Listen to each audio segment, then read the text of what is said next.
Hi everyone, welcome back to this channel. In this tutorial, I will show you how to get the plant code booster that in Heartopia. It's super easy and fast. Okay, let's get started. The booster is an item that will help speed up your plant growth, perfect for farming and gardening quests. And to get this item, first just open your map to find the Plank NPC Plank, this one, like this.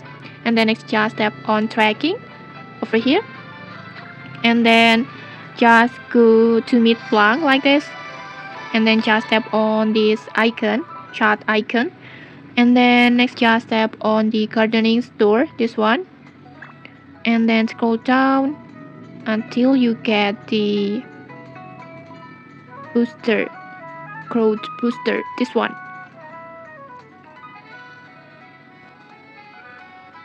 Just select it, but unfortunately now it's sold out.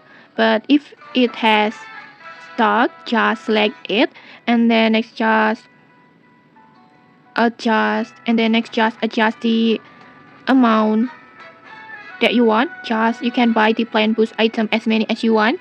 Just adjust it, and when you're done, tap tap on purchase or buy.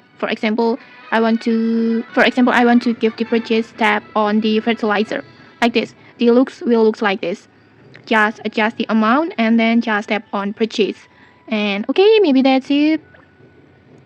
Now you can get the grow booster easily. If you found it helpful, don't forget to like, comment, and subscribe for more tutorials. Thanks for watching and see you.